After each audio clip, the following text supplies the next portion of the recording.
the very last verse, right?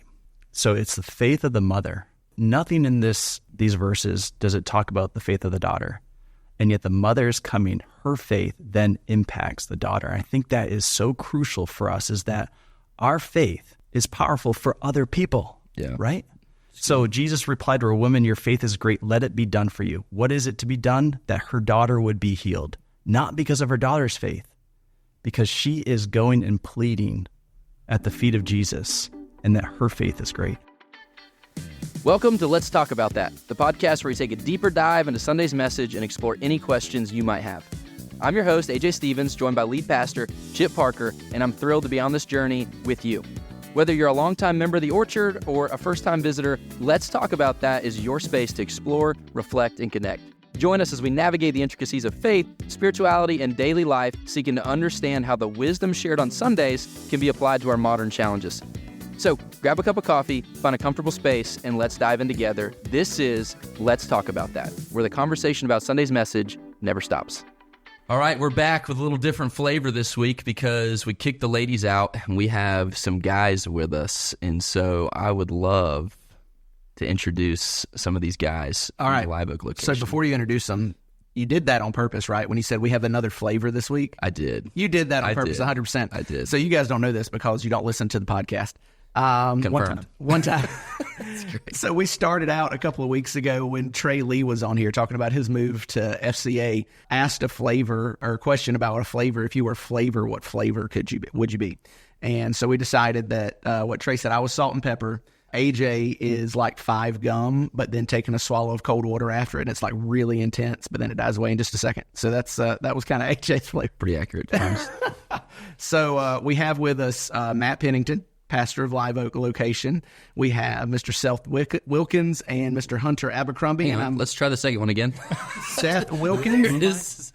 Glad to have you, Seth. So Seth, if you were flavor, what flavor would you be? Completely off guard. Hunter, if you feel like you got your flavor first, by all means, feel free to chime in. Y'all went like with if that was off the cuff, that's pretty impressive to go that quick off. Because I'm sitting over here when y'all were talking about thinking like, I don't know, vanilla chocolate. What is there? Vanilla chocolate. Was that the only two flavors? No, you got going. Mary Beth last week said, yeah, I would be vanilla. I'm pretty vanilla. So the best part about Mary Beth last week is one of the girls said, oh, Mary Beth, you would be strawberry. And Mary Beth goes, thanks. Aw. Like, what does that even mean? What is that? A compliment of some sort, yeah. All right, well, who's got it? Who's got a flavor that you think you're your flavor? Or if you want to have fun, feel free to name somebody else's flavor. Oh, either, if you go first, Seth, you got 2 shots at Hunter and Matt. I mean, Hunter is any sort of bubblicious flavor. Bubblicious. In the pink shirt today? The pink shirt just nailed it. But my first question is, what is the flavor of salt and pepper? I was really generic and apparently old manish, so I think that was my I think it was more of a visual. You look at it, you know. And bitter and spicy. Look, I'm at the age where I just appreciate the pepper. Like, I'm just appreciating the pepper part of that. We just go straight salt. So. Somebody had asked me the other day, they're like, do you really just salt and pepper on the steak? And I'm like, yeah, just salt and pepper on the steak. That's all. Olive oil. S&P and olive oil and thyme. You know. All right. Thyme on the grill. But that's all. Yeah, a little bit of butter and truffle butter's where it's at. What flavor would you guys be? Give me a flavor. Bubblicious for Hunter. Winter mint. Winter mint for you? Okay, why winter mint? Seth? Cold and refreshing. Are you cold? No, you're asking me a favorite flavor. No. What flavor are you? Winter mint. Oh, your favorite flavor. Refreshing. That's good. All right. We'll talk about humility at the end of it. Yeah. All right, Hunter, what about you? Like the sweet hot chicken wings at the Lava at Thunder Alley Bowling, you know, because it's like it goes in and it's okay, but then it gets a little heated. Yeah, I'm immediately all in on such a specific flavor. Let's go. All right, hold up. If you're not from Live Oak, then you don't appreciate what he just said. Best wings in Live Oak, and I grew up Brown Lantern, right? Like I get it. Everybody knows Brown Lantern. You can't go wrong with their wings. Big Wood, shout out to Big Wood, great wings. Awesome. I'm telling you, Thunder Alley. If you catch them right. What's right? If you catch what them, is that like? They came out of the fryer an hour ago. All the employees are working that night. Yeah. Everybody can do their specific job. Yeah. Not the one guy running around doing everything. Have you ever called them wrong? Yes. Yeah. What is it to catch them wrong? What's that like? It depends on who's working. Fair enough. All right. Is it like hot now and hot later? Kind of caught them wrong? I don't know. I'm just saying when they're good, they're bomb. Yeah. They're like crispy, little garlic dust on them. I love Can't that. go wrong. So instead of letting Matt pick his own flavor, for those of you who listen to this, you don't know, AJ and Matt married twin sisters. So we got some brother-in-laws. Fraternal twins, so it's not weird, to be clear. They don't look the same. All right, carry on. Is that like something that bothers you sometimes? No, I just feel like sometimes it's weird if it's like, well, Matt had his girlfriend first, and I was like, yo, you got another one of those laying around anywhere? You know what I mean? Like, that's weird. So I always clear, that is exactly how it happened. No, it's not. So AJ, hold on. We got to stop here because a lot of people are surprised by that, and for me, it's just like I feel like everybody knows. Yeah. Like, I mean, I don't know. I just assume everybody knows. And then we have a buddy of ours. I won't say names. He'll know who he is if he listens to the podcast, which he probably doesn't. But we have dozens of followers. Yeah, dozens of listeners, 2 of which are seated next to me right here now. But so this guy, we were going. I think we were hunting or something one day, and it's just me and him. We're kind of riding around. We're after whatever we had done, and we're just kind of moseying back, riding. Not in a hurry to do anything. And he gets like real soft spoken and serious for a minute. And he says, "Hey, can I tell you something?" And I'm like, like pastor hat goes on. I'm like, okay, what's about to come out? Are we about to just dive into some therapy or whatever? He lowers his voice, he gets real serious. He's like, "Hey, I need to tell you something." I was like, "Okay, what's up?" He's like, "You and AJ's wives, they look a lot alike." And I was like, I didn't know how to respond. I was like assuming the worst, and he hit me with that, and I said, "Yeah, man, they're twins." And so anyway, it's just but maybe that's news, but to not everyone. identical twins, to be clear. But not identical, but apparently similar. They look a lot alike. They look very similar. But here's the catch to that: this guy had been around for like a year. Like we had known and hung out. He's been to my house. He's been around AJ and Katie and Kelly and all of them. And like a year later, he gets real soft spoken and serious. He's like, "Hey, y'all's wives look a lot alike." Well, so like I guess mind-blowing moment when I said, "Yeah." I mean, that kind of gives a little bit of credibility to what AJ was saying about people. It did him not want people to think that was weird. Yeah. But who was married first? That's what I'm saying, Matt. Copied who? Okay. Yeah, that's why it would be weird. I'm glad they look a little bit, like they're sisters. I mean, it is what it is. Like, it's good. They're going to look a little bit the same. Yeah, it would take way too long, but one day on the podcast, we can tell the whole story about how that went down. Yeah. It was very AJ fashion. All started with a how it Facebook went. message, baby. And so, actually, the beginning story is way funnier. So yeah, anyway. that would be funny. Yeah, another day, another time. North Central Florida, when you start digging into family relationships and how people are related, you just got to be careful. So we might need to screen that podcast first. But for right now, AJ, what flavor is Matt Pennington? So I'm thinking it's giving, right? That's what the kids are saying. It's giving. Oh, nice. It's Pebbles, baby. It's giving. No, it's not. It's never going to be Pebbles. Pebbles. This is going to work. All right. Matt is, I don't know what flavor it would be, but Matt's like that, like you can taste it, it's there, and it's the opposite of 5 gum. It's going to be the same in an hour when you're still chewing on it, as opposed to like, woo, you know what I mean? I don't know what flavor that would be. I don't know if there's like some... So you're saying it lingers? It lingers. It's an everlasting gobstopper. A gobstopper. But see, those change. Yeah, they do. Flavors. A jawbreaker. He's like a jawbreaker. I don't know what flavor that would be, though. For me, that would just maybe be like black coffee, because that taste just stays with you even after you're done with it. Like it's just there until you get rid of it with Black coffee is something. actually incredible. Yeah. That's good. How many people at this table drink black coffee? No one, because no one likes black coffee. So, all right. With the little that. splash. See, that's the thing. You can't Next week, we're getting new hosts. You have little French vanilla splashes in you.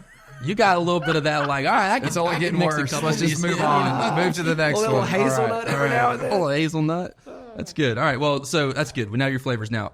Here's what else I want to do. I want our people to know that you guys both work for Edward Jones, right? So if they have any financial needs, please get with Seth and Hunter for all your financial needs. Hold on. I feel like it's a podcast milestone when you can start naming your sponsors at the beginning. So can we just do that maybe for the first time in podcast history? Chris, can we get some... Episode 25 is brought to you by Edward Jones. Can we get like a little commercial theme music going? A little head note? Okay, Look, all right, good. Edward Jones, loaned us some advisors, but Edward Jones has bank accounts, so they're not getting a sponsorship unless they, send us something. However, I will say that today's podcast we can call sponsored by Smags. Oh gosh. Oh gosh. Were you wearing the hat today? Oh gosh. All right. I don't know what to say. Yeah, we could do Smags. Will would appreciate that. A lot of wives wouldn't, but we would appreciate that. Look, this is the guy's podcast. You know what I mean? That's great. Look, Hunter was just telling us. Smags. Hunter was just telling us that he has a podcast, and they don't really have sponsors, but they say they have sponsors to shout out their boys, so we can't shout out Will McRae. Smags. Smags. All right, hold on. If you're listening, you maybe don't understand this because you're not a guy, and it's not funny to you. But SMAGS is an acronym, SMAGS. And so I'll let AJ kind of go into what that means and where it came from. I'd rather not sit on this too long, to be honest with you, but it stands for She's Mad Again Guide Service. And it's just a little joke, you know what I mean? It's just a little joke, ladies. Just a little,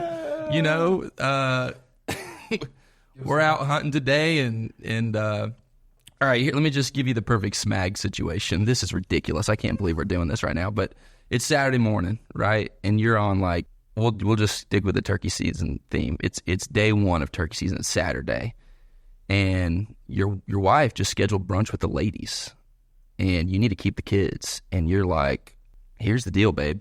It's opening day of turkey season.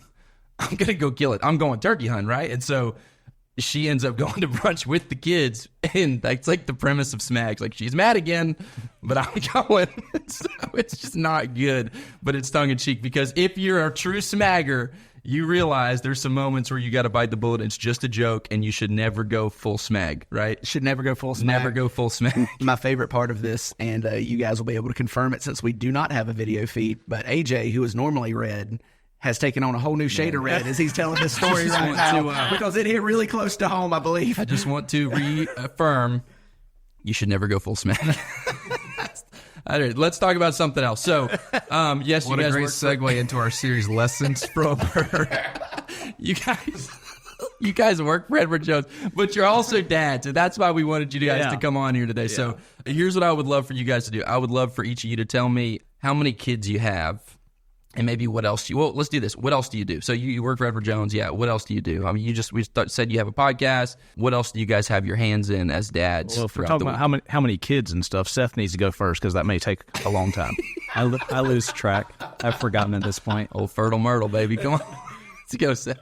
We have 4, and as long as we have a majority at the end of each event, I think that's a success. So if we come home with 3 or even 2, I think that's a win. Even 2? Yeah, that's right.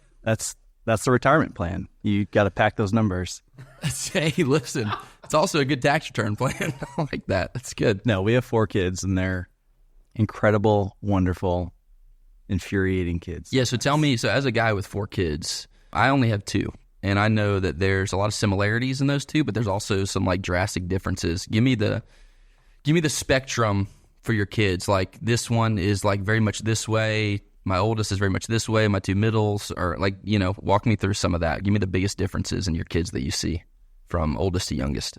Yeah, that's good. I mean, there is a spectrum, but what's interesting is that each one have overlapping characteristics. So our oldest son and our youngest daughter are very similar. Our youngest son and our oldest daughter are very similar, but then they've got overlapping issues across the board. Okay. That all comes from their mom. So who's the... Oh, wow. What? Smags. We're going to need to cut that one out. Stop with the smags. I'm going to get murdered.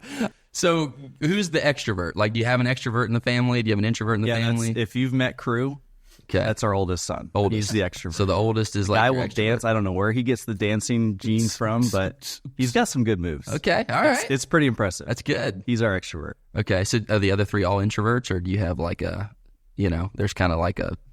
Our 2 youngest they're still developing. We don't know yet. Okay. Caden's pretty introverted, but she's a sweet girl. How old are your kids? All right. So, oh, gosh. Don't ask me birthdays. I'll mix them up. Yeah, no, I'm like, right, I would never do that to you. 13, 12, 7, and 5. Okay, so the running joke is we 5. thought we were done after 2. Yeah. 5-year hiatus, and then 2 more surprised us out of nowhere. It's a joke, huh? Just a little joke. It is a joke. Yeah. It is. I have to tell myself it's a joke, or I'll cry. I mean, I can buy the surprise once, but twice back to back, that's not a surprise, big guy.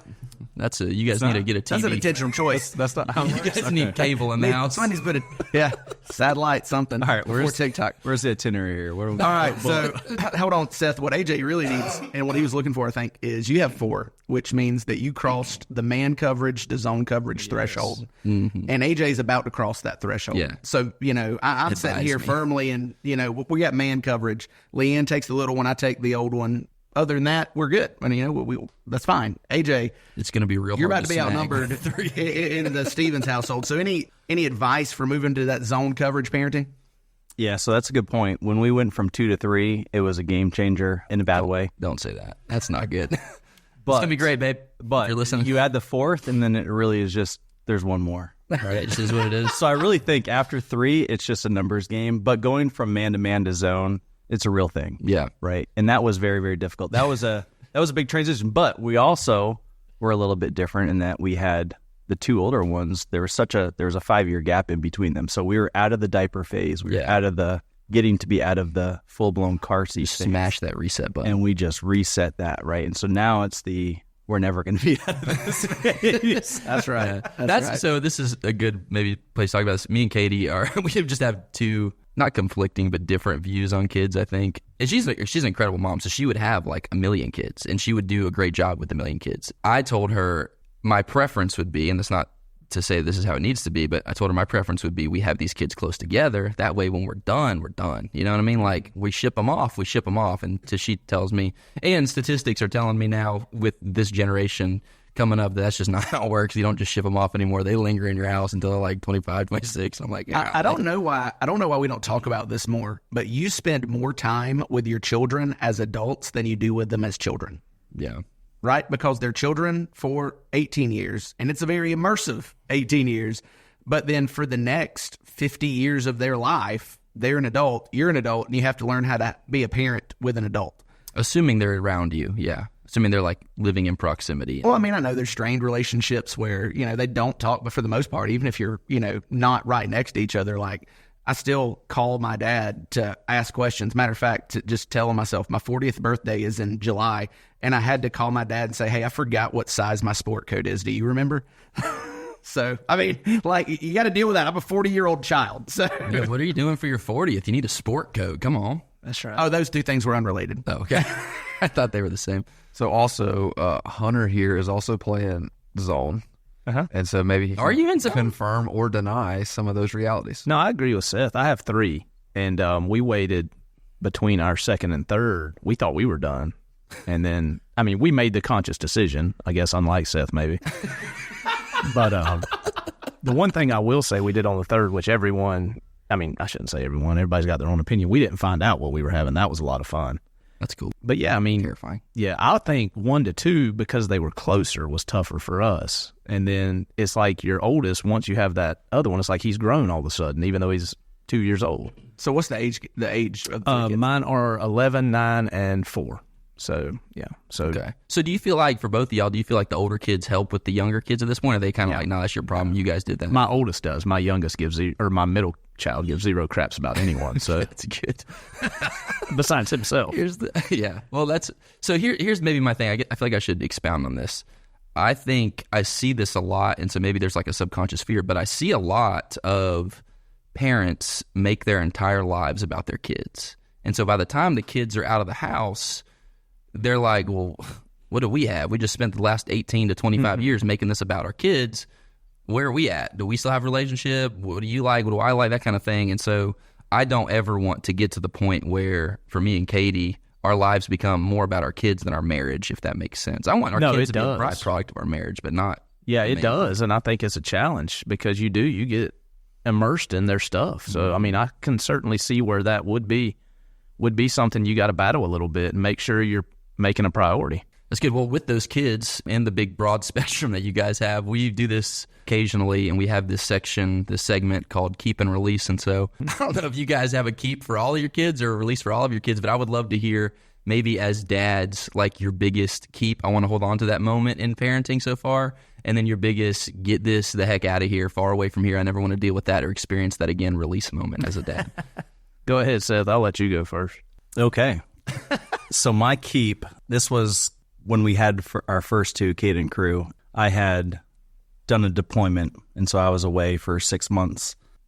Kate and Crew were young, and it was the moment where we came back from that deployment, and it was 1 or 2 in the morning, and we got off the bus on the base, and the first moment that you see your wife and your kids who you haven't seen, you haven't been physically around, you've missed however many special moments and events and holidays, and to get that first hug from your kids. And I have a picture of that, and I get choked up every time I see that because it just rehashes all of those emotions. So that is by far, if there's a memory that I can hold on to, or just that sense of having your kid who you have not embraced for months, it would absolutely be that. Man, we should have had you on for the prodigal podcast, because I know in Live Oak, maybe you guys did this in Lake City and maybe Eddie and Brantford as well, but that was one of the like comparisons that we used was, that moment where, you try to bring the Bible to life. And so, you can't really imagine what life was like in the first century, but I think we can relate to, even if we haven't served in that capacity, but like we've all been choked up by the videos that we see on Sports Center or the news of like this reunion, and that was kind of the comparison that at least in my mind, the most intense emotional embrace that I could find of like, hey, this is the way the father is running to his prodigal son, Yeah. So It's like 12 a.m. and you're laying in bed. And we missed our opportunity to have Seth in that one. We could have just nailed catch it. one of those little videos and you're like, it's 12 a.m. and I'm just by myself crying a little bit. I'm like, oh, it's fine, everything's fine. I see what's going on here. Good. I see what's going on here. Tell me what's going on, too. Because Salt and pepper. we got a message last week hearing the girls keeps and release that, wow, that was really special hearing those keeps and release. If you didn't have a tear in your eye, you don't love your kids or you don't love Jesus or something like that. So you guys are trying to like match the girls' energy from last week about like really trying. Skyrocketed over, baby. That's right. Smags.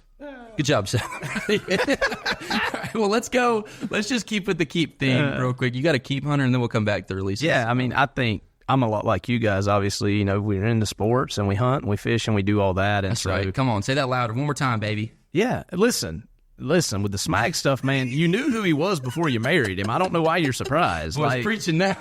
I mean, listen, Step on toes, preacher. he didn't start turkey hunting after you got married. I mean, most likely. Anyway, love you, babe.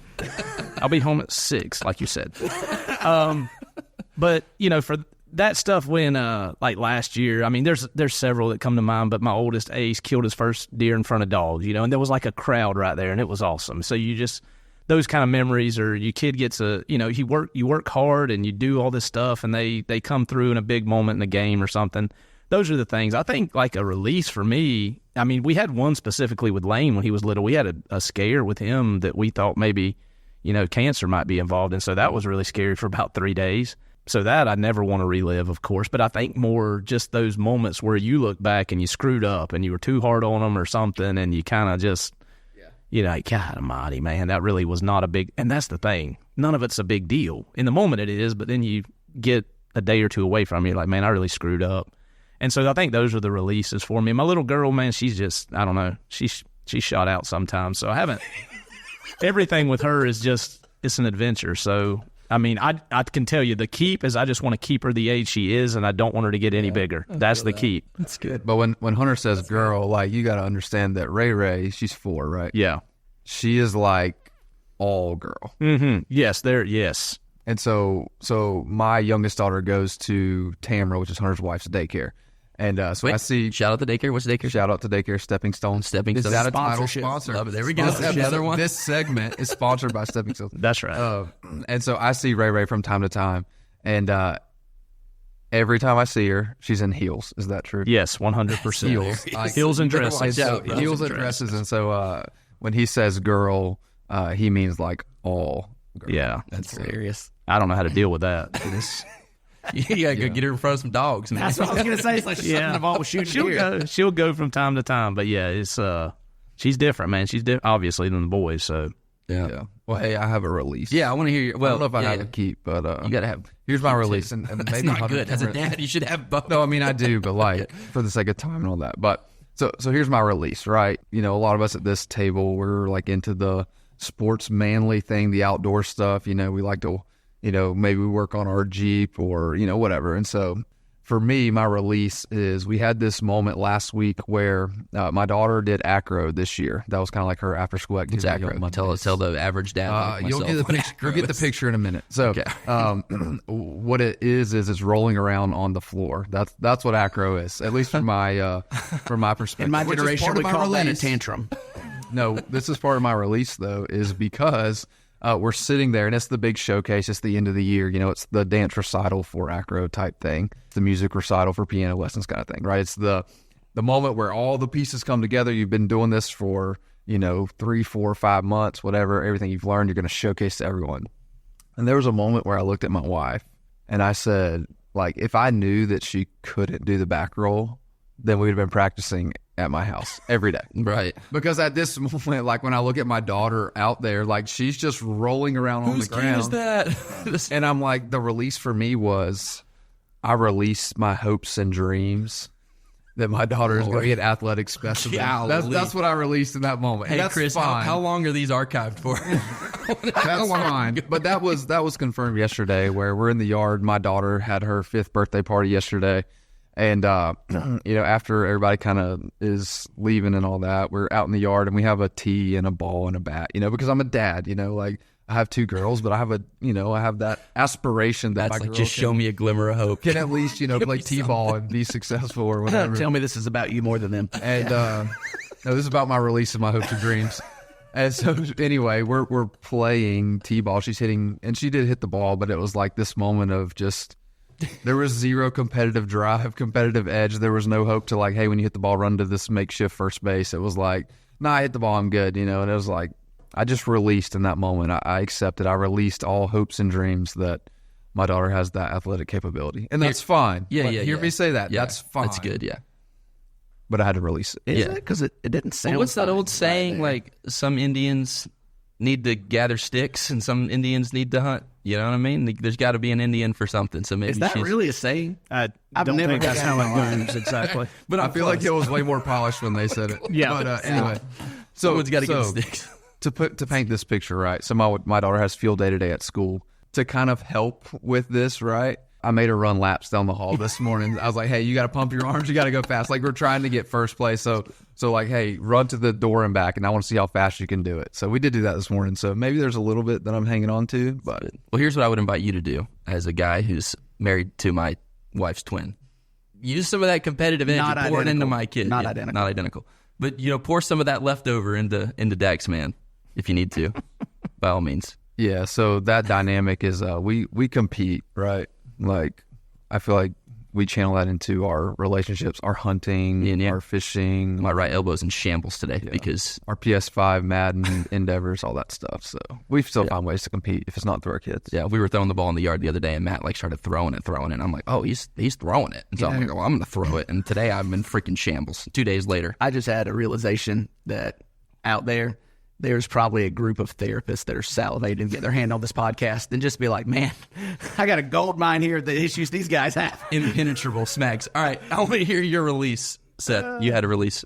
Yeah, too many to list here. But what originally came to mind was the terrible twos. That period, it could be 2-3 years old, whatever. The kids start to act up. There was a period where, like, for a week straight, our kids were throwing up every single night, and it was not normal human stuff. That was trying for my wife and I. It's like you went to bed knowing that you're going to have to deal with that at some point in the middle of the night. That is the worst thing to be woken up to as a parent. It is. Just to hear that and just, so bad. So something crazy was going there. But what I'm going to land on is, if you've met Crew, this probably won't surprise you, but he was sitting in his second-story bedroom window with his sister. They were just hanging out in the room playing, and he had his window open. And these are like, those the new, whatever, 9-foot ceiling. So second story. Another Edward Jones plug right there. It's pretty Big ceilings right there. All right, good.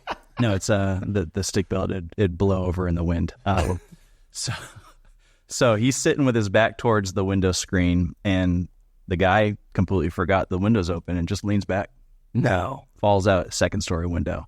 And so my office at the time was just right down the road. And I see, it was towards the end of the day, probably like 5 o'clock or so, and I see ambulances, fire trucks going down the road. And I'm like, man, you start thinking, okay, I'm going to pray for whoever that is. Yeah. My phone starts ringing. Oh, Lord. It's my neighbor. And I'm finishing up the day, and I silenced it. And she called back immediately. I'm like, well, this is strange. So I pick up, and she said, Crew fell out his window. You need to come home right now. And so then I'm watching these fire trucks, ambulances go by, and I realize they're going to my house. And I'm a mile or 2 down the road. So I don't know what I'm going to drive up on. I know how high up he fell, but I don't know, is he dead? Is he paralyzed? What's going on? And so I get home, police are there, paramedics, and Crew's laying on his back, and there's those pole sprinklers, they're sprinklers, but they're up against his rib cage. So long story short, he got brought to the hospital. He had back injury, he had lung, but all in all, the guy was okay.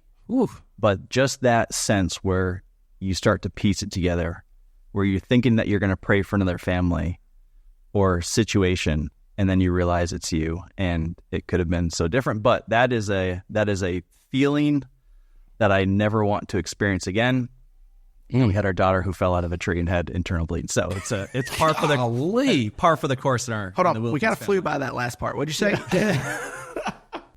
So Saturday, right before Easter, Yeah. we're actually meeting with Matt at church because Crew's getting baptized on Sunday, and we're going through that with them when we get home. And our youngest daughter, Adley, was in the bathroom, and she was nauseous because she had fallen out of a tree. And then she asked us if we would bring her to the doctor. She's 7 years old, and she's basically pleading with her mom and I to bring her to the doctor. So we brought her down, and she ended up having a very severe lacerated spleen. She had internal bleeding. We were in the hospital for several days. And so falling from heights is a Wilkins child norm, but she's doing great now.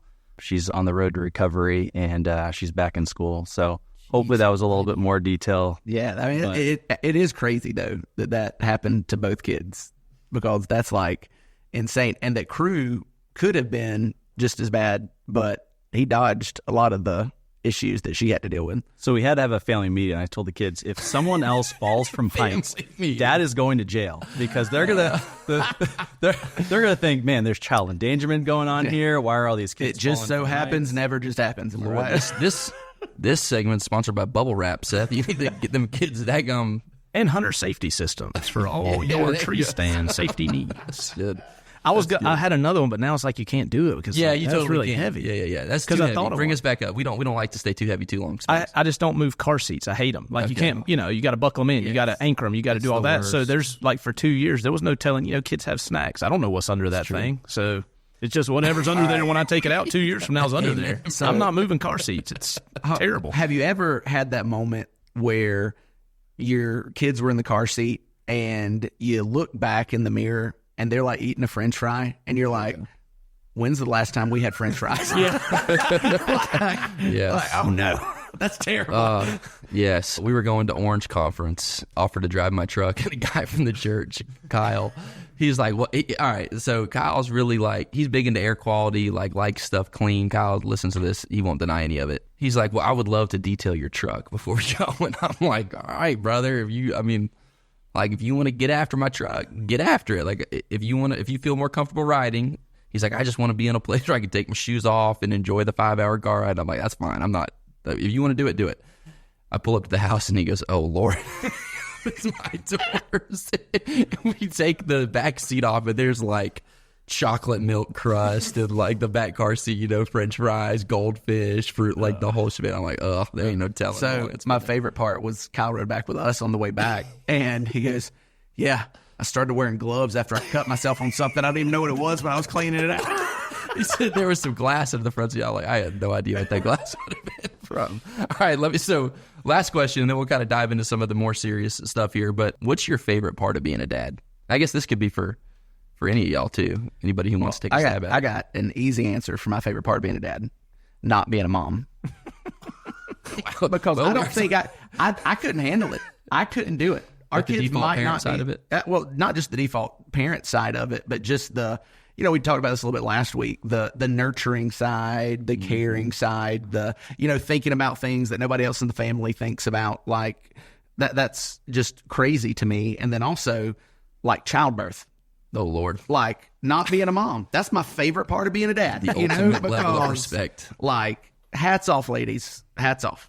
Yeah, I think, again, shout out to the moms. And again, just to reiterate, though, and that's because it's hard for us to relate to that, right? For us, it's a challenge because our brains don't work like their brains do, and that's not a cop-out or any of that stuff. But I think it's worth mentioning that part of these issues, and I think they're issues in our society at large. If you look at the grand scheme of society, people are fighting and arguing over the roles of men and women and all this stuff. At the end of the day, we have to understand that God designed men and women, and he did so specifically to be different, right? Like that's part of God's good design, is the way in which we're different, because those differences, when healthy and when done correctly together, actually harmonize and complement one another. And so again, there's just 100% a shout out to the moms, the way in which God designed you to do that. I know sometimes it feels overwhelming. So, absolutely. I don't know how I couldn't do it because I'm not designed that way. Well, I think we might have just stumbled into our nerd out segment.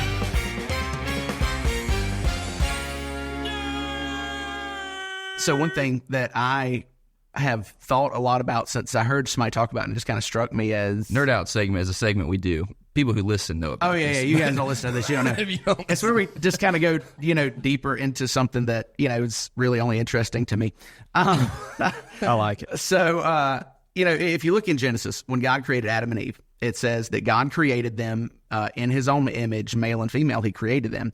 And there's no doubt, I know that some, really left-leaning denominations try to make God gender neutral or even female. And there was a ton of backlash off of some church in New York where they were praying to the non-binary, queer, whatever God. And it's like, no, God is clearly identified as father, masculine, he. And yet females and their unique characteristics are also made in the image of God. And that's why when you look at Jesus in the New Testament, when he is weeping over Jerusalem, he says, I would have gathered you under my wings like a mother hen gathers her chicks. And so it's really interesting that though God is clearly masculine in Scripture, that we see in the characteristics of God that nurturing and loving and caring side when we need that as his children, but that also he is a warrior and he is fierce and he is a protector. And so I think that's part of why the plan for the family has always been husband and wife, because it's not one of us as a parent cannot fully model God's love to our children. We need a mother and a father to fully model the holistic love of God to our kids, because those female characteristics that God has uniquely placed in them and male characteristics that God has uniquely placed in us come together to help our kids see a picture of, wow, this is who God is. Yeah, and I think it's healthy, again, to see that as God's good design, right? And so in Live Oak this week, it wasn't really planned. It just kind of struck me in the moment, but we actually opened with a picture of Harrison Butker. And so if you know that whole story, right? But it's like the question that I asked was like, hey, how many of you know who this is? And, and about 50% of the people raised their hand. The second question was, how many of you knew who this was 2 weeks ago? Mm-hmm. And all the hands go down. Oh, mine went up. Yeah. And so, then Matt judged us for it. So then my next point was the only hands still up are the ones that play fantasy football. But anyway. True. And so, but the point is, like, the reason that people know this guy is not because he's a sports icon. The reason they know this guy is because he made comments, and on the other side of those comments, people are either all for it or all against it, because some of that dealt with women and what he said, and we can argue about who's right, who's wrong. That's not the point, right? But the point was he made comments about the role of men, but then especially women, but it was the role of women that really caught fire. And now people are like, hey, half of them want him out of the NFL, half of them are buying his jersey. Right. Jersey sales skyrocketed. Yeah. It's the idea that, like, hey, if we could just understand that this is part of God's good design, we can be okay with the differences between men and women. But it's like the world, and rightfully so, right, doesn't know how to resolve the tension, doesn't know how to manage the tension.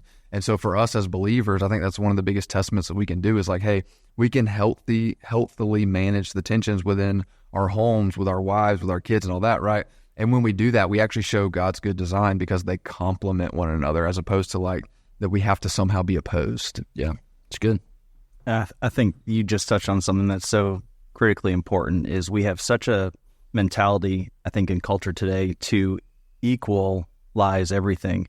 And when you look at the relationship, my wife and I are not equal for the better, right? There are things that my wife is phenomenal at that I cannot do. Yeah. Right? Physically, yes, I can't give birth to a child, but just the nature of my wife. And that's to be celebrated. It's not to be looked down on or to say the husband or the wife is better. They're different by design. And that is purposeful and it's critical, right? So in a world where we just want to make everything equal, I mean, just look at creation, right? God created how much variability, how much difference there is just in creation. And why would we ever think then that us as God's pinnacle of creation would be different than everything else, that we would just be vanilla and plain and all equal. No. Yeah. Right?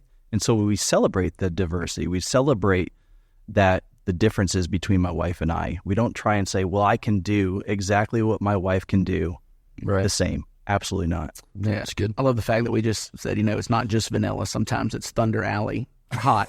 That's right. Sweet hot. Sweet hot. On their best day. On their best day. On their best day. Coming full circle here. I think that's all really good. I would still, though, love to hear from you guys your favorite part about being a dad. I think for me, I like the chaos of it all. I really do. Every day's different. Every day's unique. I don't remember the last time I went home after work and just, sat on the couch.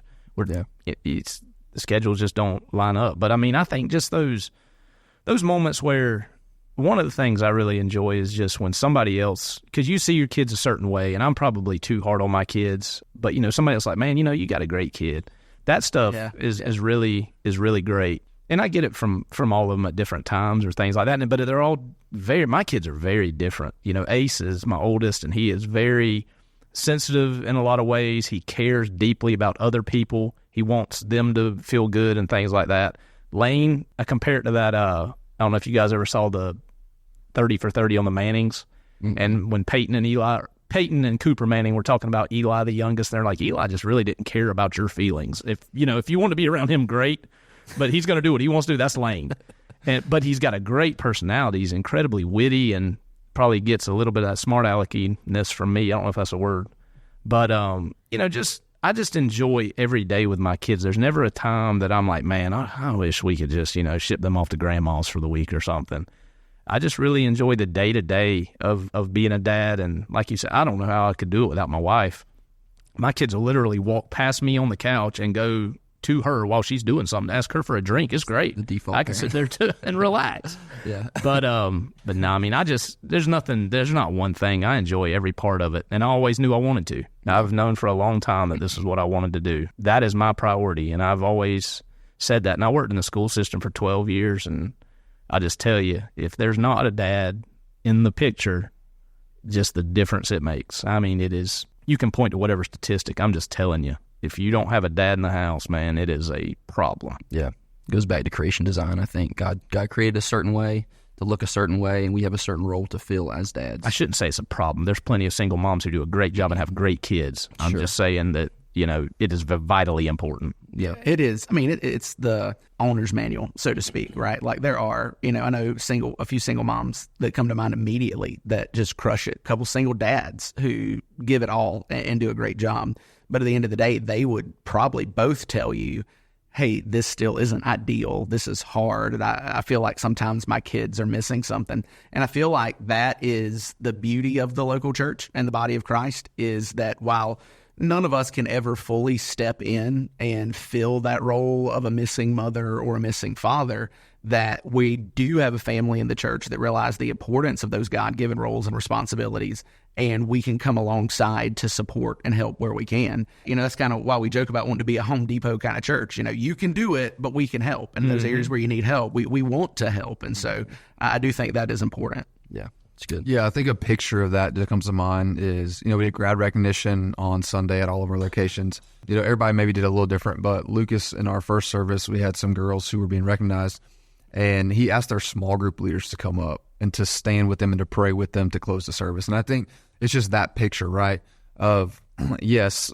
and these people, they have parents, have people in their lives, whatever, but like that's the role that the church can play, is that complementary role, right? Like I'm not taking over and I'm not your parent, but I'm coming alongside of you. And I thought it was just a good picture of, for these girls, they have someone outside of their immediate families that they know cares about them, that they know loves them, that they know that they can go to and lean on and ask questions and ask for advice and things. So I think, again, that's just the way in which the church, that's who we want to be, right? And that's why we talk about serving in groups and stuff like that, is because that's a picture of those relationships on display that goes so much further than just, while you're in high school, right? Like it lasts. Yeah, I want to talk about the role of small group leaders, especially in the way that we have it designed in Next Gen Ministry of the Orchard, which is if you have a child or a student, they are going to have another adult that is assigned to them to be their small group leader, is what we call it. And really, it's just a second voice other than a parent to tell them about Jesus, to tell them about life, somebody they can go to and talk to. And to be honest, I think most parents at the Orchard don't see a ton of value in that. They see it maybe like a less than Sunday school teacher. You know what I mean? Like, oh, that's the person who was with my kids while they were in kids' church, or yeah, they're there on Wednesday night. But what hit me, I just kind of had like this epiphany, is we value that everywhere except the church. And Hunter, I think you'll probably appreciate this too, because I have no idea how many parents on the baseball teams that I've coached that would say, oh, they just need to find a coach who can tell them something. I'm telling them the same thing, but they won't listen to me. They just need somebody else to tell it to them. When Matt was talking, that's exactly what I was thinking. It's the same thing, yes. Right? Yes. I mean, you can tell your kid a million times, but hearing it from somebody else, that other person, you say the exact same thing, but they hear it from somebody else, and it is 100% true. Yeah, we have a rule when I coach with guys. I'm like, you don't coach your own kid, and I'm not coaching my kid.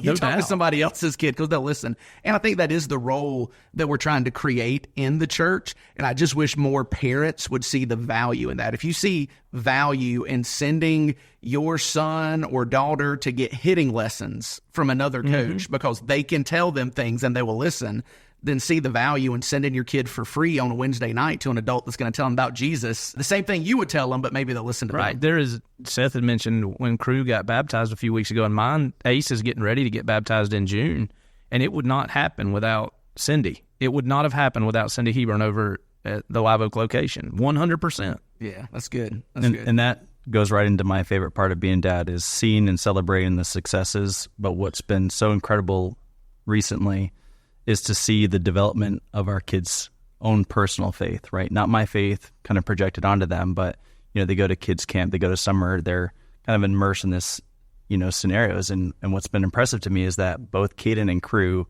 made the decision to be baptized separately from what would be just a very no-brainer scenario or environment to be baptized. And to me, that just tells me that it's a personal decision to them, that there wasn't an external pressure put on them saying you've got to be baptized or you've got to make that declaration of your faith in this scenario. It's that they came to that point on their own. And so seeing your children walk in their own faith and have their own personal relationship with Jesus has just been the absolute most incredible thing as a father, right? Because that is also my biggest fear, is that they would have a false sense of salvation. They would have a false faith because they are maybe going through the motions or seeing what mom and dad are doing, and this is just what we have to do. We have to go to church on Sunday, but it's not personal to them. That's hard. That's that's something that I've always struggled with as a pastor. Is being a pastor is my job, it's my vocation.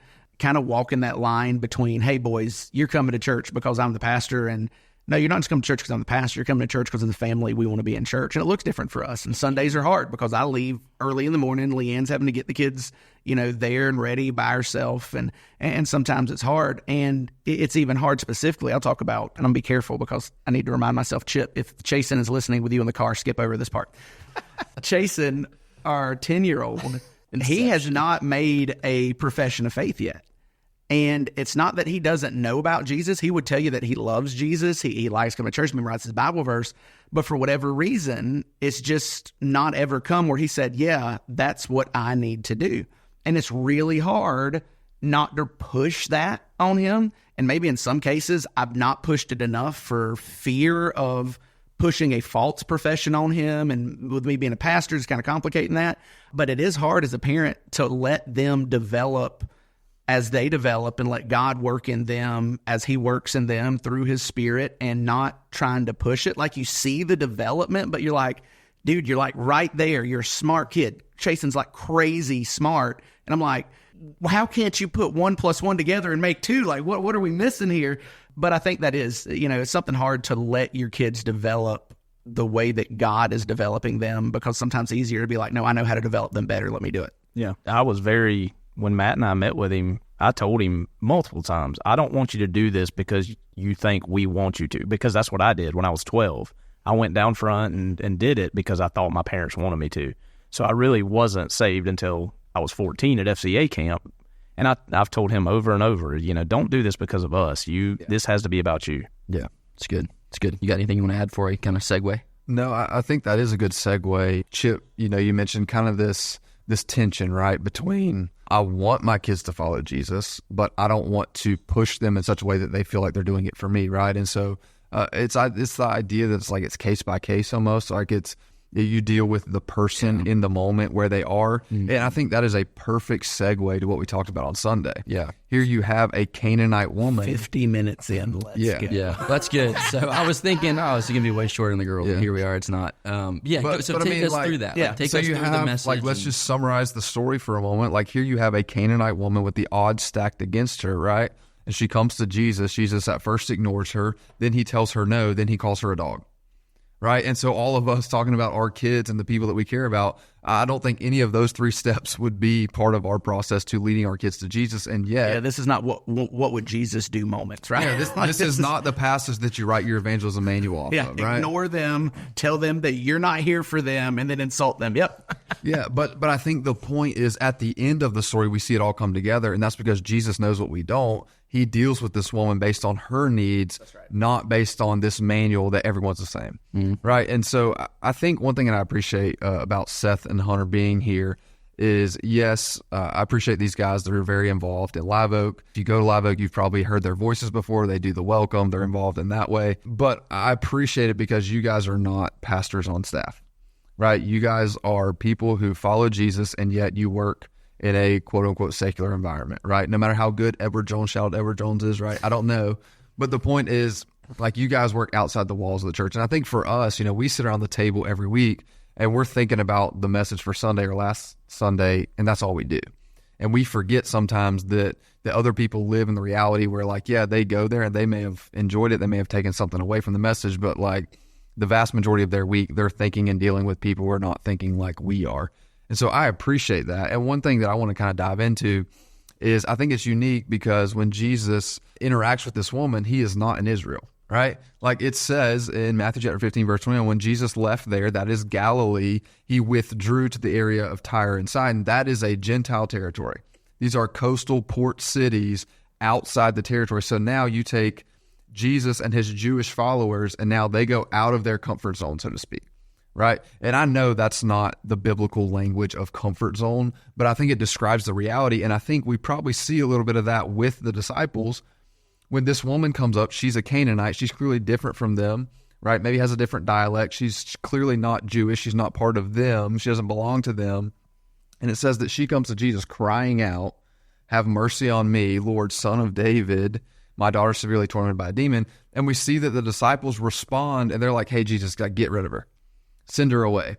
And I can't help but think like some of that is probably being out of their comfort zone, right? Like we're not in our hometown. Here's a strange woman. She's crying out after us. She's attracting attention to us with whoever else is around. Like this woman is creating chaos around us and like we're not comfortable by it. Like what do we do? And I think for you guys, maybe speak to how is it to be in the secular world, so to speak, to work in that environment? Like do you guys feel some of that tension of out of your comfort zone or dealing with people who are like, maybe like, man, how do I take my faith and apply it to this situation in work or with people or whatever? Like, maybe that idea of comfort zones and how do you manage that tension or how do you feel that tension?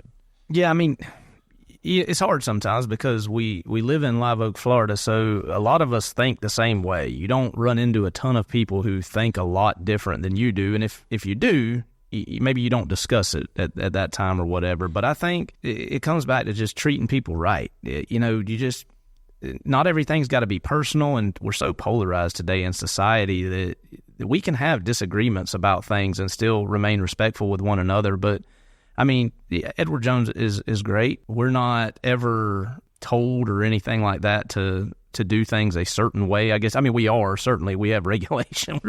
We're in securities and finance, so we have a lot of stuff that Seth and I probably roll our eyes at. But I think with just dealing with the general public, man, I just try to meet people where they are and whatever that looks like. And it's led to some great conversations, and absolutely, have there been times that folks have asked me to pray with them? They absolutely have. Have there been times that people have probably gone the other direction and, told me, hey, you should think this, and this? Absolutely they have, but just try to remain respectful. I know that's kind of a vague answer, but I just try to meet people where they're at and do whatever I can to help them. And so whatever that looks like in that moment, that's what we do.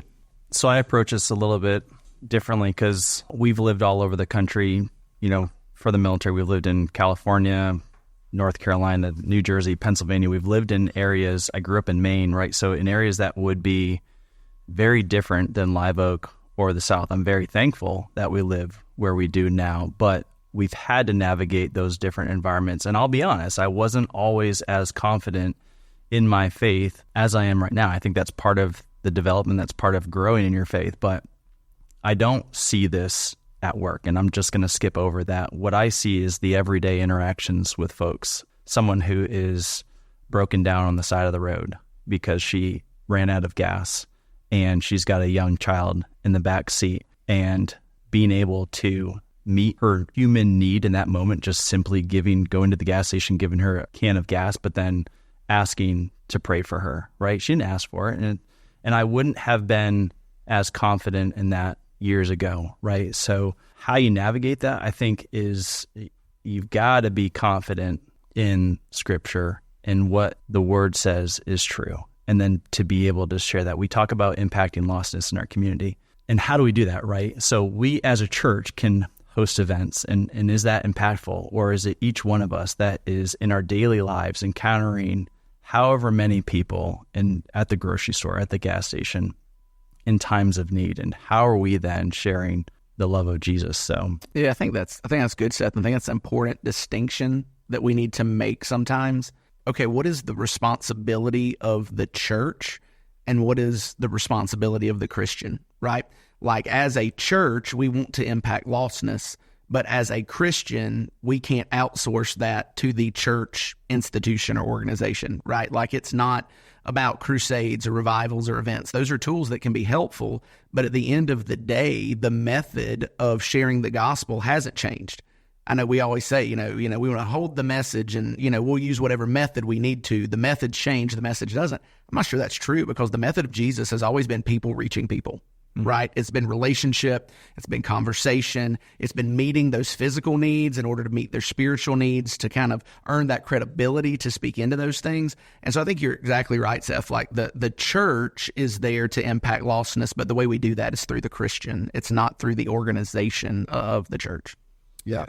Well, and so I would say, I think when you have these interactions with people, whether it's in your office or whether it's out there, there's a moment where sometimes these conversations come to a crux, and you have that, like, all right, here it is. I have an opportunity with the gospel right now. Sometimes they ignore it, to Hunter's point. Sometimes they lean into it and they're like, all right, well, I need some hope. Tell me about this hope, kind of thing. And I think that's kind of where you see this Canaanite woman at. And then you see a specific piece in this story. And this is where I do want to spend some time here. I want you to kind of walk us through that, Matt, because these guys both listened to your sermon Sunday. But you have the moment where her faith is made great. And specifically, you said there were 3 reasons her faith was made great. And so I would love for you to kind of expound on that, maybe talk about that with these guys a little bit. Yeah, so this woman, I think the first indication that her faith was great was that she came to Jesus, right? Here's a Canaanite woman. So she is a Gentile. She's a non-Jew. There were strained relations between the Jews and the Gentile. She is identified as a Canaanite, an ancient enemy of Israel, right? So her heritage is like, hey, we definitely don't get along. And she's a woman. And yet, much like the woman at the well, I think is like this interaction between a woman and Jesus is kind of like startling. And yet she takes it upon herself, whether she heard that Jesus was coming to town, whether she just happened to, walk by and see. We don't know how she found out Jesus was there, but she comes to Jesus with all of those things stacked against her. But she comes, and the first indication of her faith is she comes, and the reason she comes is because she says, Lord, Son of David, have mercy on me. My daughter is severely tormented by a demon. And so she recognizes, like, hey, I could be the richest woman in the world. I could be the most influential woman in the world, and none of my influence and none of my riches is going to help me in this matter. It's good. I come to you, Jesus, because the thing in which my daughter is suffering from, only you have authority to heal. Yeah. Only you have authority to do. And right, I think we see that clearly here. But what I love about the interaction, like we talked about, Jesus at first ignores her, and then he says, no, I'm only here for the lost sheep of the house of Israel, right? Like, basically, you're a Gentile, I'm a Jew, I belong to the Jews, sorry, not sorry, right? And then he basically calls her a dog, right? And yet through all of those 3 things, she is unwavering. Why? Because she came to Jesus for who he is, not because of who she was. So let me ask you this, all of you guys. There's a raw moment here where we just said this lady's faith is great, right? And we want to be, like if I asked you on a Monday morning when your kids are not doing what they're supposed to be doing, hey, how great is your faith? What would be your gut reaction, right? I think with this moment, honestly answering, do you feel like you would have been in a similar position, or do you feel like, man, by the time I went to this Jesus guy and he ignored me, I would have pivoted? What do you think your response would have been in this moment to a Jesus like that? Yeah, so we had this conversation right after church with my daughter, and I was actually talking to my mom about this as well. And this is very out of character from the Jesus that I think that we think about, right? And my daughter, she was sitting right next to me in service, and I could, see her glancing over at me because she's probably wrestling with like, this is not Jesus, right? Yeah. And so I imagine, so she is calling him Lord. The Bible is, the New Testament is playing out during this time. She's not going back, and she doesn't believe in Jesus because of everything that Jesus has done and that she can read about. She is believing her faith in the New Testament being played out in, real life. And yet she isn't dissuaded, right? Here is Jesus, Lord, God, and here is Jesus saying, basically, get away from me, dog, right? The crumbs are for the dogs, and it doesn't shake her. And so I wrestle with that, and really what we came to is that Jesus knows her faith. He isn't, in my mind, trying to dissuade her. He already knows it. He knows that she is unwavering. Who is around them watching this interaction, watching the faith of a Canaanite woman being played out and not being dissuaded by Jesus essentially kind of going against her. And so it's incredible, right? And I'm just going to hang on this real quick and then I'll hand it over to someone else. But the very last verse, right? So it's the faith of the mother. Nothing in these verses does it talk about the faith of the daughter. And yet the mother's coming, her faith then impacts the daughter. I think that is so crucial for us, is that our faith is powerful for other people. Yeah. Right? So Jesus replied to her, woman, your faith is great. Let it be done for you. What is it to be done? That her daughter would be healed. Not because of her daughter's faith, because she is going and pleading at the feet of Jesus, and that her faith is great. Reminds me of the friends that took their buddy through the roof, like they get him to that point. So that's good. Hunter, what would you? Oh, I mean, it's hard to say. I mean, you look at it from a practical matter. Seth and I on the way over here, we're talking about, I mean, it's rivals, right? You're talking about Columbia Swanee here, or whoever, Florida State. So I've got Steve Spurrier, I'm going to Steve Spurrier for help. No, and you're going to insult me? And then I'm going to be like, no, dog, I'll find help elsewhere. I don't need you. So, I mean, that's like practically, I mean, somebody told me you could help, and so I came, and now you've insulted me. I'll go somewhere else. I love that good old boy theology right there. Yeah, I mean, that's how so if it was me, I guarantee you I wouldn't have had that. So, but I think that also kind of comes back to a lot of times, not only non-believers, but us, when do we go to God? Well, when we got nothing else left, when, it's just, man, I've tried everything and it didn't work, so maybe I'll give this a shot. And I think as you mature as a Christian, you learn to go a lot sooner or all the time. And now, but, for a non-believer, it's like Lucas talked about yesterday, and he and I had this conversation at the gym the other day, and we go to the same gym, but there's different effort and results happening there. Subtle flex. I love it. No, it wasn't. Yeah. Anyway, it's neither here nor there. The segment's brought to you by body types have changed for only one of us. The other's gotten worse. But, about the non-believer and just not having hope in those moments when there are those things, that the tragedies that happen in your life, and I mean, that's just, it's tough. But on a practical level, I think I'd have turned and been like, oh man, I'll do this. I'll figure something else out. So I think that shows just how, number one, probably desperately she knew she needed God, but also the maturity to be insulted and still say, you're right, that's fine. I'll take whatever I can get. I think that's, for me, one of the sobering moments, that as you start to look at the story, you realize she was okay with who Jesus was, and she was willing to live with whatever results he had to offer her. And I think for us, sometimes we struggle because we want a different version of Jesus that's going to give us the answer we want. And when he gives us the answer that's going to grow us, we don't like that. We don't like. I'm not here for all that. I just came for the result. I came for the ending of this, not what you're trying to do and mold and who you're trying to use around me. I think that's one of the takeaways. And like Hunter said, is it's one thing to read this story or hear it preached on a Sunday, where you have AC and you have a padded chair, and you're like, oh, I get it now. I get this woman's faith was great. It's different when you're the one coming to Jesus, maybe not physically, but in prayer, and you are emotional, you are desperate, and you say to him, Lord, have mercy on fill in the blank. Mm-hmm. Maybe it's me, maybe it's someone that I love. And then in that moment, what about when it feels like he ignores us? Right. Like, hey, I've been praying for a week straight and I got nothing. Yeah. Like Jesus, David prays these types of prayers in the Psalms. Mm-hmm. God, how long are you going to ignore me? That type of faith. And so I think it's different for us as believers. It's one thing to read about this woman and to applaud her persistence. And I think the persistence is a display of her faith, right? Her faith is in Jesus. That's why it's great. The persistence comes because she's there for Jesus and not for who she is. When he calls her a dog, she's like, okay, I'll be a dog as long as you're my master, right? And so it's the idea that her faith is great because it's in Jesus. Because her faith is in Jesus, it allows her to be persistent. Allows her to be persistent, right? It's because her faith is in Jesus and he, the rock, the solid rock, is grounded and firm, and we can be unwavering when our faith is in him, right? And so I think for us, the application is, okay, do I really have faith in Jesus that when I pray and he feels like he ignores me, or maybe he does for 7 days, I pray and don't get an answer, like, do I keep going to him in prayer? Yeah. Right? Or when the answer is no.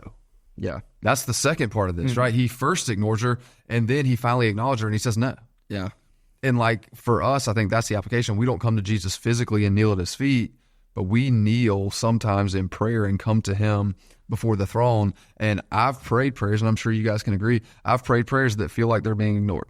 Yeah. And I've prayed prayers, and the answer was no. Yeah. And do I keep coming back?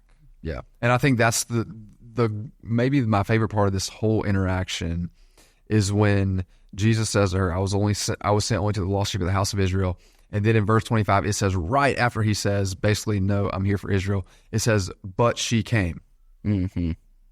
She's not taking no for an answer. She's continuing to come to Jesus because she knows that he's the only one who can do what she needs him to do. Mm-hmm. And because her faith is in him, not in who she is, it allows her to be persistent, even through the ignores, even through the no's. And then finally, her faith is revealed when she says what she says at the end, yet even the dogs, I'm okay to be unclean. In fact, in light of who you are, I am unclean. Yeah. And that's why I'm here in the first place, because of who you are, not because of who I am.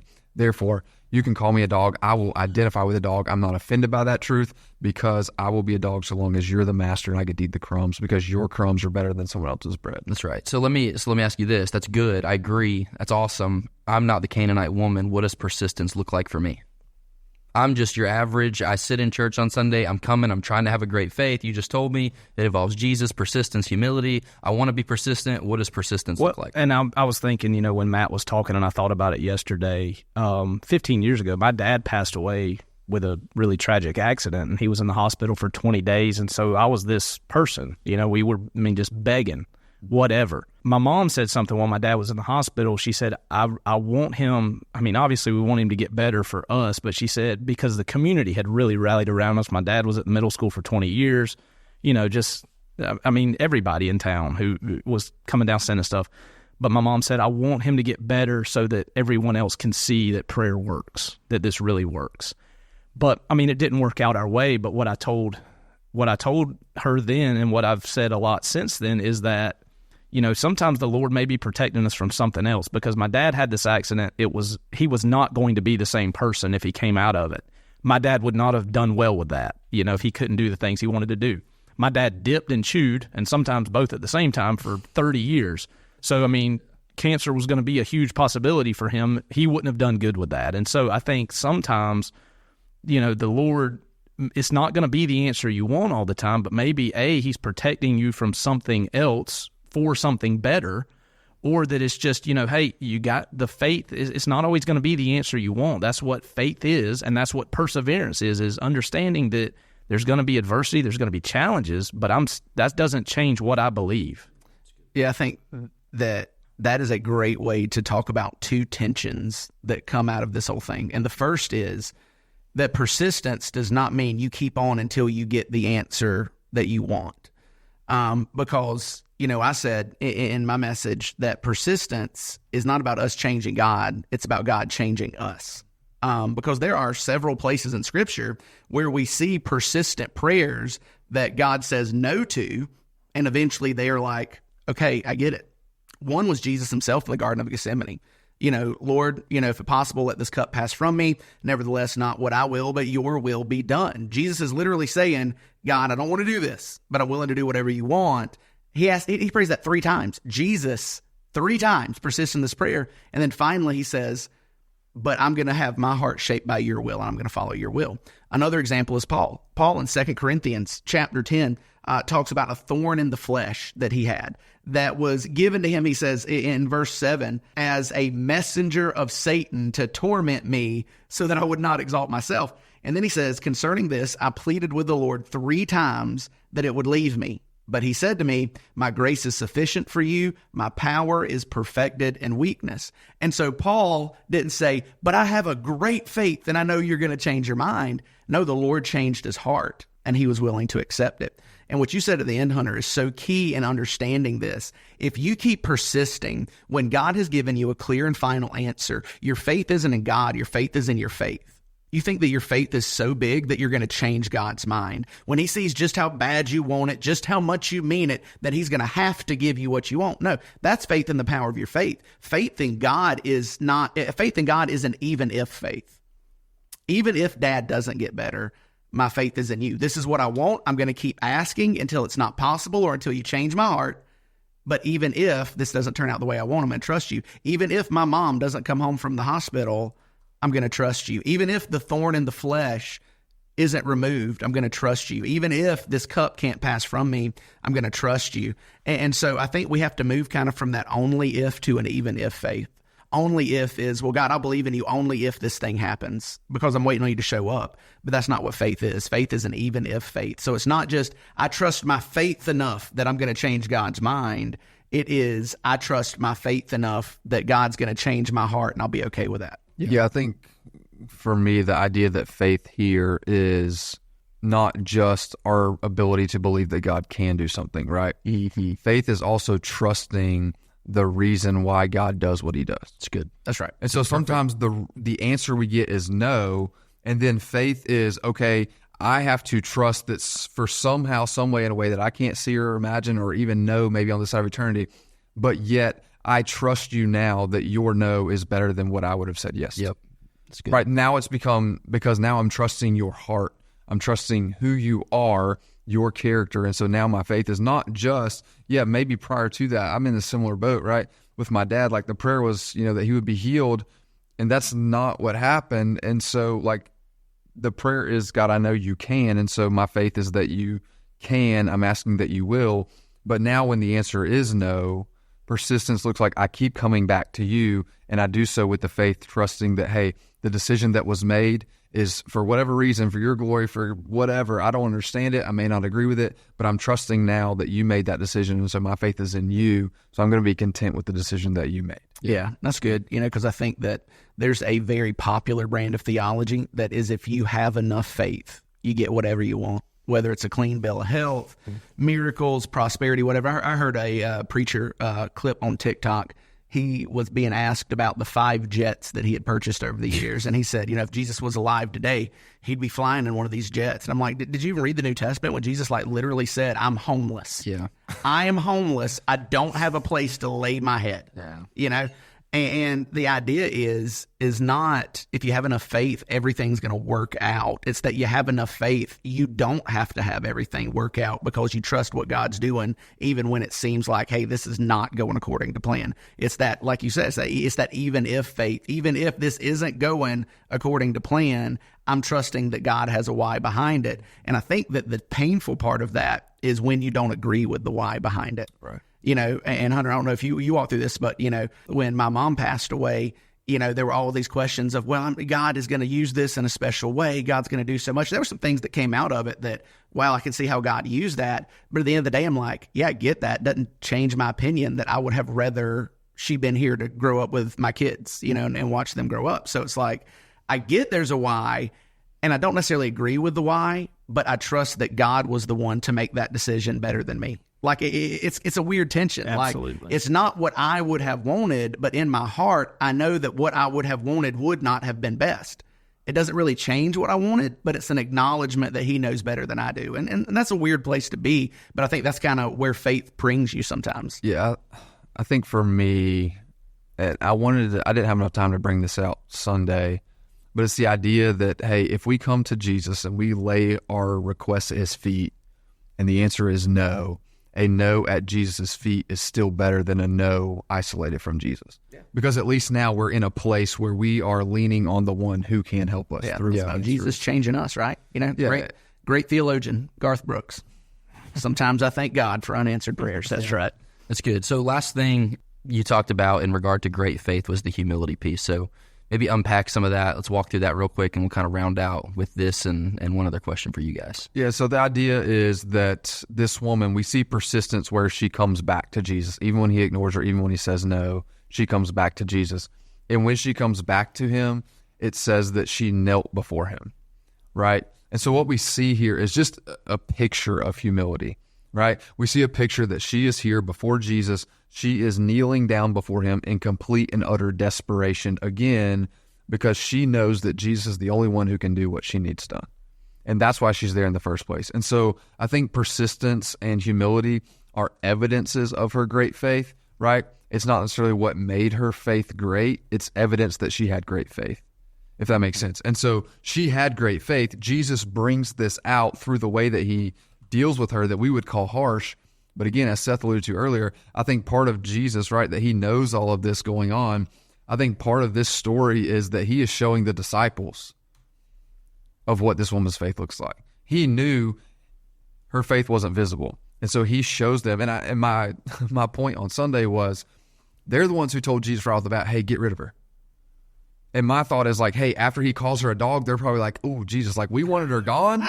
But like, I love that. Oh, Jesus, I don't know about that. But like, really, right? Like they wanted her gone. A little brash there. But I can imagine them like seeing the interaction, and they hear him say that to her, and they're like, Jesus, like we wanted her gone, but even we wouldn't have said that to her. Yeah. And so it's like this tension of, yeah, but you wanted her gone for your peace of mind and your sanity. I want her here because of what I can give her. Right. And so it's this idea that I think the beauty of the picture is, like Seth said, it's not just the woman. Her faith was great. Jesus knew that. And we see that evidence through her persistence and humility. But for the disciples, like they're seeing this play out, and then they see a woman who does not take no for an answer, not because she's trying to change Jesus' mind, but because her faith in Jesus allows her to persist even when she's ignored. And here's the word no. Yeah. And here's what I love. 11 of these, right, because Judas doesn't make the cut, 11 of these disciples who are with Jesus seeing this Canaanite woman and her great faith are the ones who would take the gospel to the world. Yeah. And Peter in Acts chapter 10 has a vision, has a dream to where Jesus is calling him to the Gentiles, and he has to work through that, right? But they have seen evidence that like, no, Jesus' heart is for the Gentiles too. Yeah. And so I think through this, it's about her. Her faith was evidenced by her humility and her persistence, but also it's those who get to be there and to see, man, this is what great faith looks like. It looks like complete, utter desperation and clinging to Jesus. Her faith was great because her faith was in Jesus. So I do want to hear Chip's take on this, because it sounds like you didn't go this route, but Chip took a second on Sunday to kind of get on his soapbox with, that's guys, the only way you can see me. I'm a short guy. With like, men, this would be a lesson for you, right? Like she goes in humility. We don't have to be bold, brash. Mind you, he did this while I'm wearing a bold shirt on Sunday, to which I had that. You're wearing a bold shirt now, but is it the same bold shirt? No, it's not. Because I'm doubling down. The fact down. you had to ask that question. Hey, we did talk about the truck earlier. I just saying the body came out of the truck. That's because I'm doubling down on the fact that in Acts 4, the disciples were bold, and it was a good characteristic. But Chip got on a soapbox for a minute and said, hey, this would be a lesson for you men. You don't have to be bold or brash. Maybe you take a second, Chip, to expound specifically on what you're saying, because I do think there was a little bit of a lack of clarity in some ways on like, where's the line? What am I not supposed to be a man? Am I not supposed to be bold for my family? I'm just going to let Jesus deal with that as people need to be dealt with in his spirit. Like the guy with the jets are different. No, I'll unpack it real quick. So number one, let me unpack with this thought. When you throw a rock into a pack of dogs, the one that yelps is the one that got hit. And they're the ones usually asking for clarification because they know they were on the wrong side and they're looking for a way out. Or they read the Bible and got that. Was that like Taylor County theology right there? Trailer County, baby. That's what I was thinking. We were talking about this woman, and I'm like, it's not like she's from Perry or something. Oh, wow. There we go. The real outcast. I think that really the point there is in Acts chapter 4, it is very clear that the boldness of Peter and John comes from the fact they had been with Jesus. Right. So their boldness was not in themselves. Their boldness was in Jesus. Right. This woman's humility was in how she saw herself. And far too often, I think as men, we are taught that we have to be bold because that's what it means to be a man. That boldness originates from us. That brashness originates from us. We need to be guys. We don't care if we hurt your feelings because we're men who are going to stand up and tell it straight. But when you look at the fruit of the Spirit, I would say boldness is not a fruit of the Spirit. Gentleness is a fruit of the Spirit, right? And so the point there is that humility is a marker of what it means to be like Christ, and that we as men need to model humility. And look, humility is not false humility. Humility is not walking around like you're a whipped dog all the time. Tim Keller says that humility is not thinking less of yourself. It's just thinking of yourself less. Like it's not about me all the time. And I would argue that when it said Peter and John were bold, it's not that they were trying to put themselves out there. They were just talking about Jesus, and they forgot they were involved in the process. They didn't think twice about whether they were acting bold or not.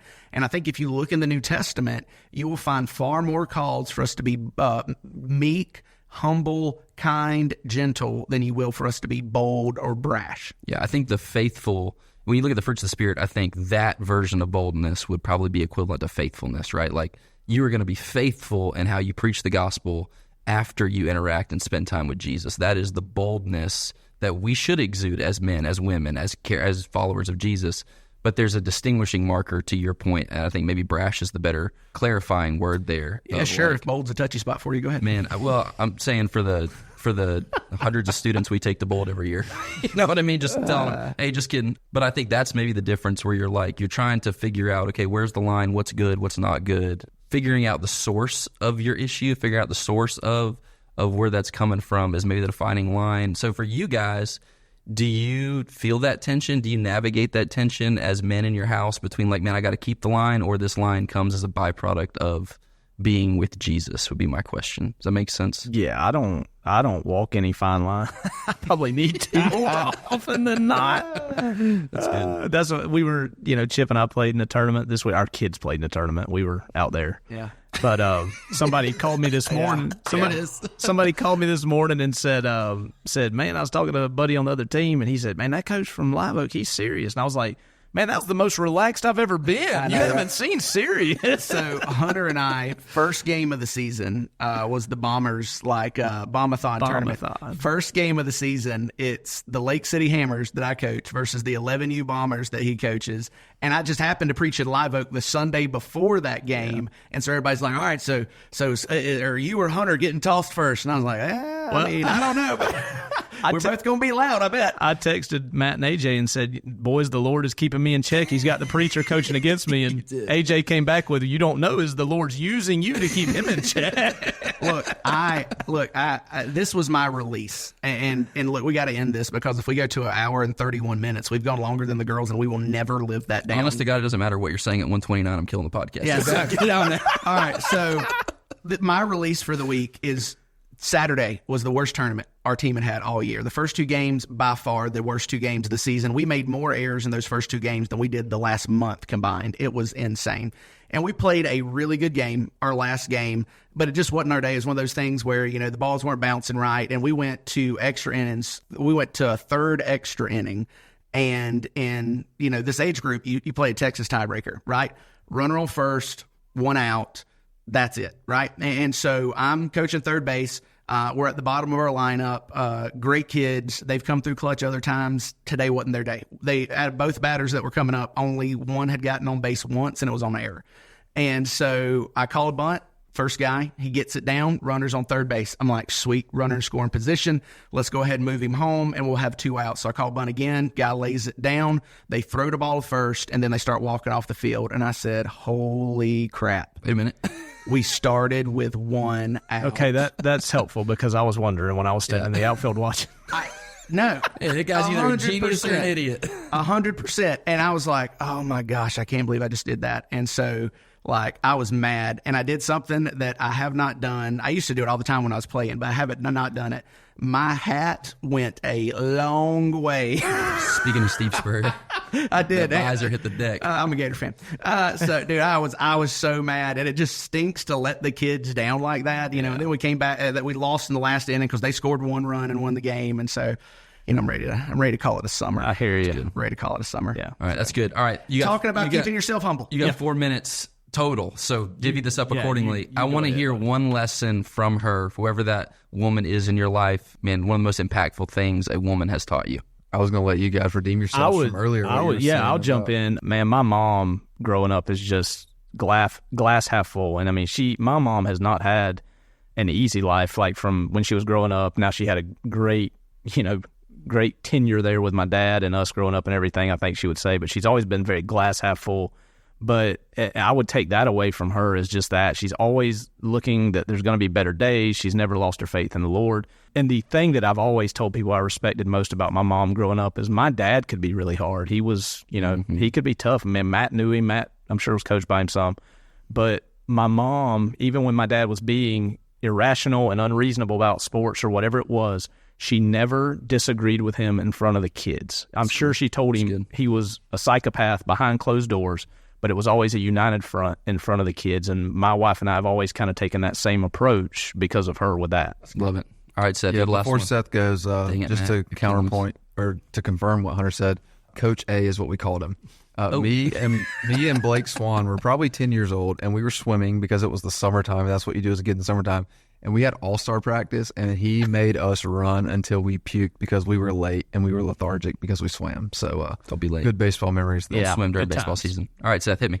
For me, it is knowledge. So knowledge of God is not faith, right? So even demons, know, but they don't believe. They don't believe in Jesus. They don't have a salvation, right? So knowledge is not necessarily faith.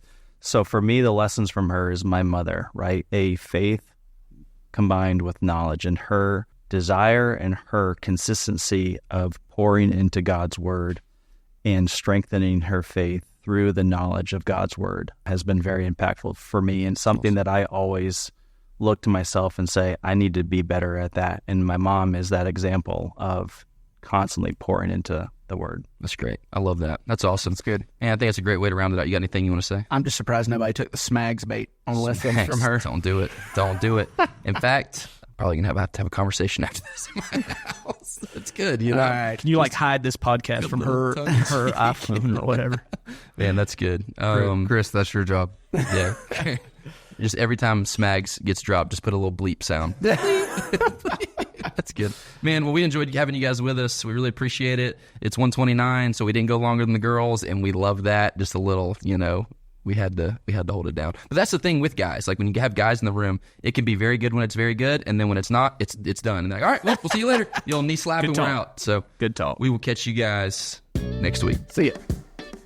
Thanks for joining us for this episode of Let's Talk About That. We hope it encouraged and challenged you as we continue to grow in this journey of faith and embrace community. If you have more questions, thoughts, or feedback, we'd love to hear from you. Reach out to us through our social media channels or visit our website and stay connected. Your questions are what make this podcast a dynamic and enriching experience. If you found today's discussion meaningful, don't forget to subscribe, share, and leave a review. Your engagement helps us spread the message and connect with others who may find value in these conversations. Until next time, we hope this episode inspired you and will help you bring Sunday's message into your week ahead. Keep the conversation alive, and remember, we're all on this journey together.